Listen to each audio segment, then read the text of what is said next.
You call it love. That pulse in your chest, that magnetic pull, that ache when they're gone. You tell yourself it's sacred, that it means something eternal, that this person was meant for you. But deep down, behind the warmth and the longing, something feels off. You're not just loving, you're clinging. You're not giving, you're grasping. Carl Jung once wrote that we don't really fall in love with another person. We fall in love with the image they carry, the reflection of the unlived parts of our own soul. When you say, I can't live without you, what you often mean is, I can't live without the version of myself I see in your eyes. The illusion of love begins here, in the confusion between connection and salvation. Real love is the meeting of two whole beings. Illusory love is the collision of two wounds hoping to heal each other. We are drawn to the people who mirror what we had lost.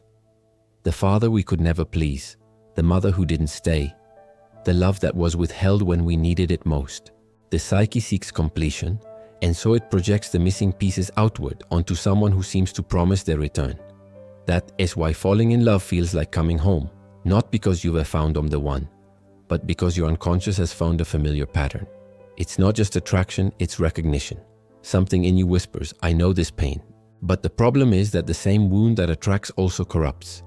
The moment the other fails to play their role, to soothe your insecurity, to reflect your worth, to keep the fantasy alive, the illusion begins to tremble.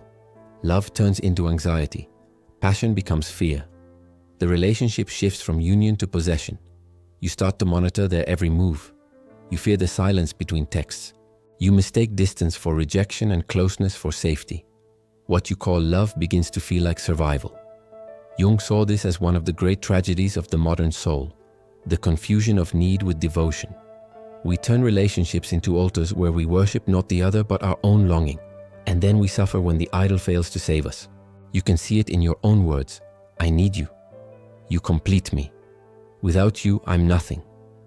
These are not declarations of love, they are confessions of dependence. You're not merging with another soul, you're trying to fill a void. This is not love, it's self-forgetting. And self-forgetting always ends in pain.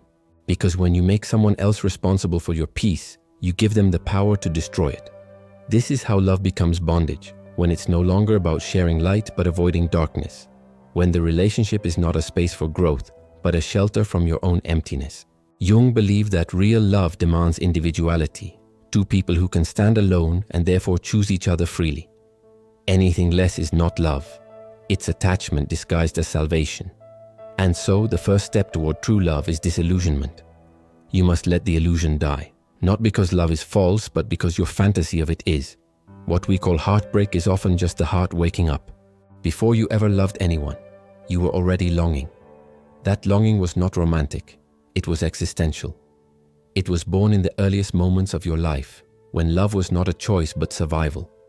As a child, love was oxygen.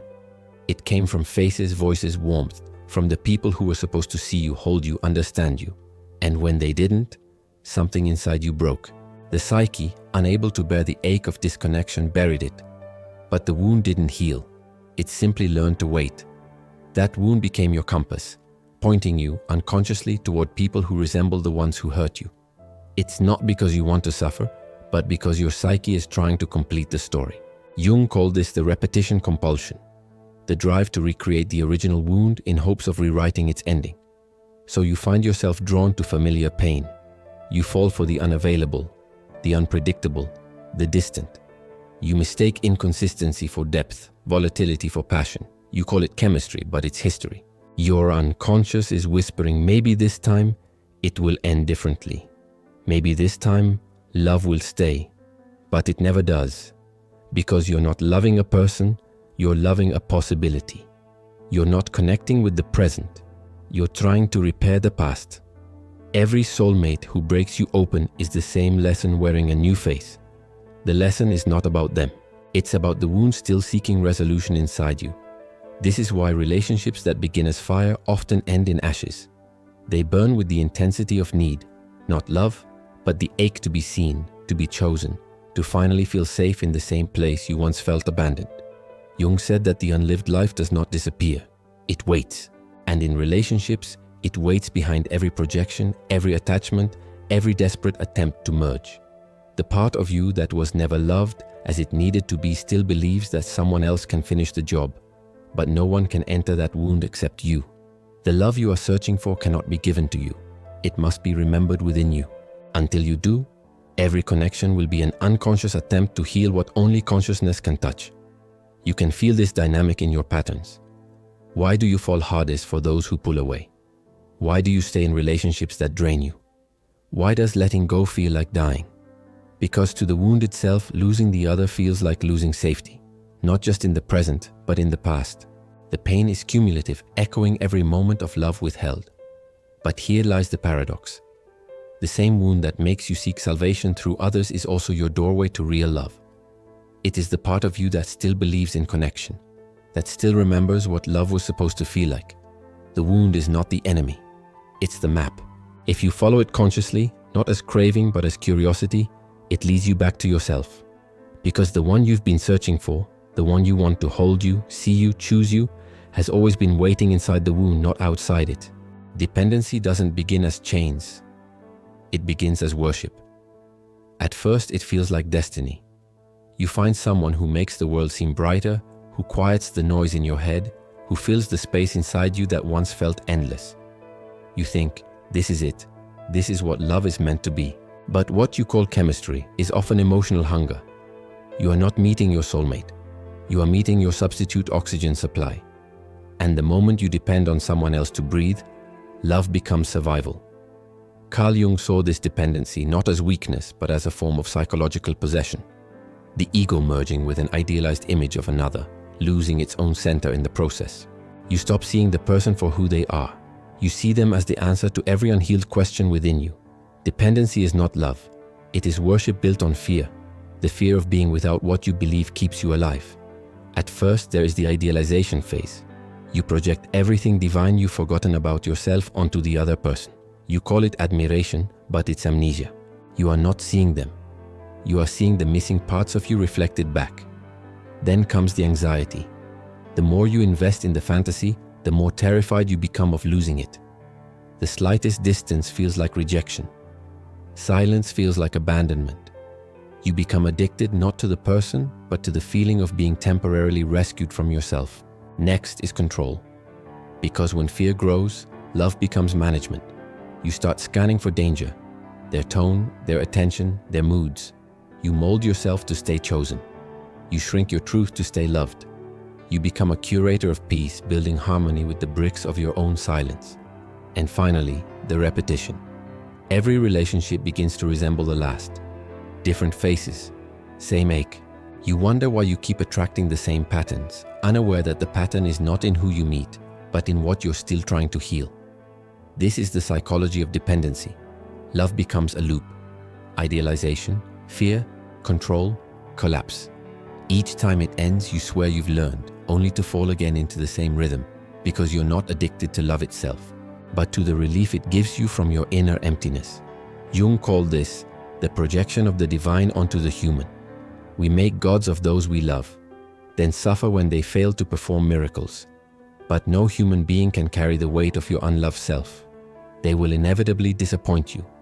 And that disappointment is sacred, because it's the beginning of truth. Dependency is the soul's way of saying, you have misplaced your center. And the only way to break it is to reclaim what you gave away. Your wholeness, your autonomy, your inner source of safety. When you finally stop confusing attachment with love, you see how dependency always ends the same way, with exhaustion. Because no amount of reassurance can heal the part of you that doesn't believe you are enough. The cure for dependency is not detachment, it's integration. You don't have to stop loving others. You just have to stop abandoning yourself in the process. Real love does not say, I need you to survive. It says, I am whole, and I choose to share that wholeness with you. Every relationship is a mirror. What you see in the other person is not just who they are. It is who you are in their presence. The people who fascinate you, irritate you, or devastate you are not random. They are reflections of your unconscious, showing you the parts of yourself you cannot yet see. Carl Jung called this projection, the psychological process by which we transfer our inner world onto others. It's not a flaw. It's how we learn.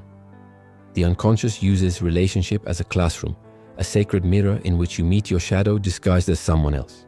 This is why love feels so powerful. It's not just the meeting of two people, but of two unconscious worlds colliding. You are not only falling for the other, you are falling into yourself. The one who makes you feel alive is often the one who awakens what you've buried.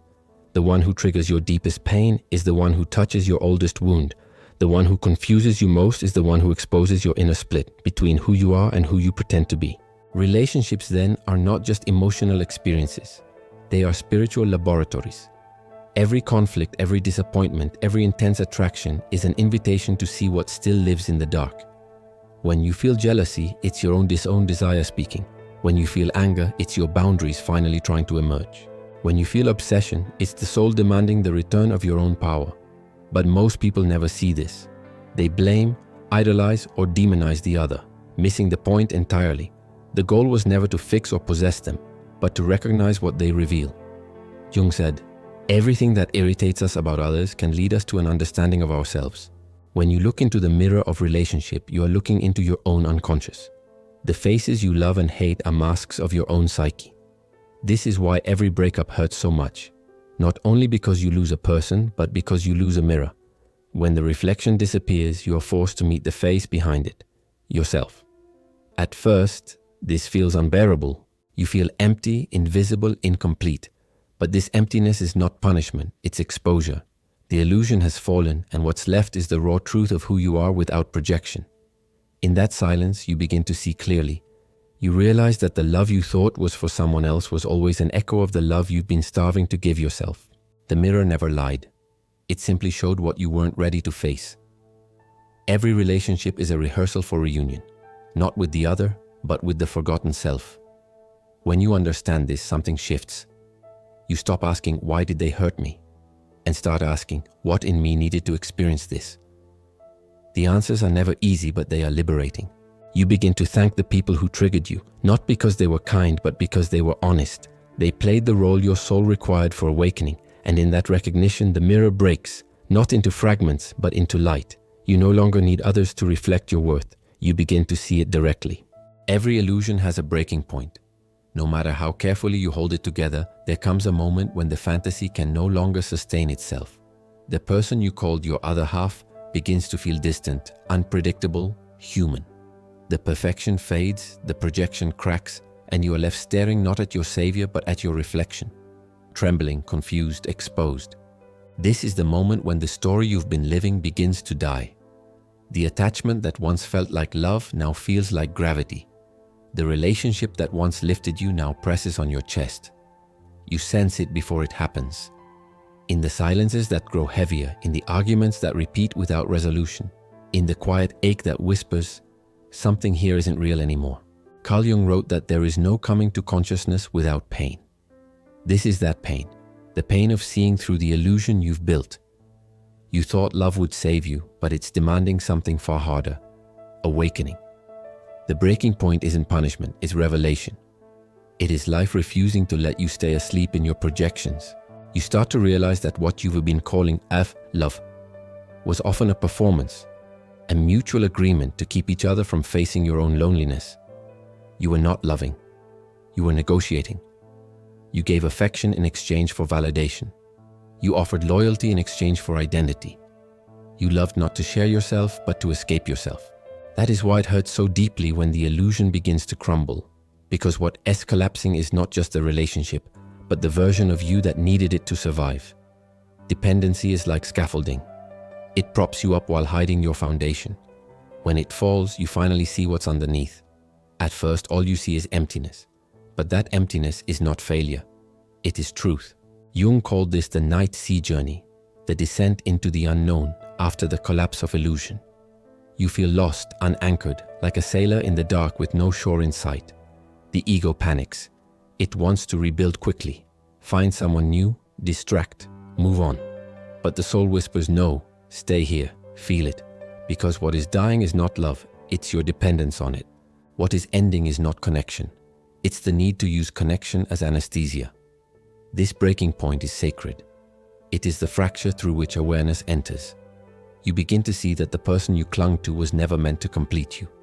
They were meant to reveal where you had forgotten yourself. The pain of loss is the pain of recognition. You're not mourning them. You're mourning the version of you that believed you were incomplete. And that is where real love begins, not in union, but in separation. Because until you have faced your own emptiness, every relationship will be an attempt to avoid it. The breaking point is not the end of love, it's the end of illusion. And what comes after it is not loneliness, but liberation. After the storm comes silence, but not the peaceful kind. It's the silence that echoes, the kind that makes you feel the weight of your own breathing, the emptiness of your phone, the hollow in your chest where someone's voice used to live. The illusion has died, but you're still standing in its ashes, not yet sure who you are without it. This is the solitude of truth, the moment when there's nothing left to cling to. No distractions, no savior, just you, stripped bare of the roles you played and the stories you believed. Carl Jung called this the descent into the self, the passage where the ego loses its attachments and faces the raw presence of being. It's not punishment, it's purification. The silence after the loss is not absence, it's space. And space, though terrifying at first, is the birthplace of truth. In the beginning, it feels unbearable.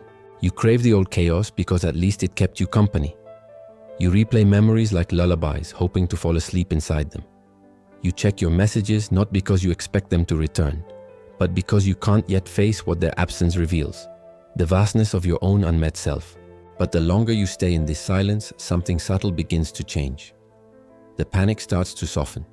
You begin to notice things you've never noticed, the sound of your footsteps, the way light moves across the wall, the rhythm of your own thoughts when no one else's voice is louder. What you thought was emptiness was actually spaciousness.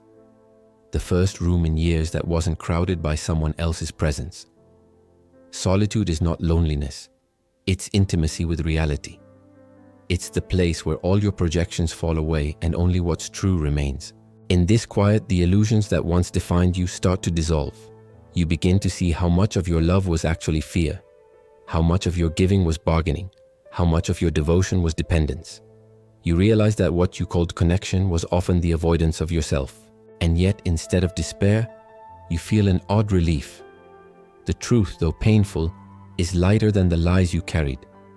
You start to see that love doesn't need to be lost to exist. The feeling itself, the tenderness, the openness, the willingness to care, is still alive within you. You realize that the love you thought was for them was actually your own capacity to love reflected outward. Now it returns to its rightful owner, you. This is what Jung meant by individuation, the process of becoming whole by reclaiming the parts of yourself you gave away. The solitude of truth is the womb of rebirth.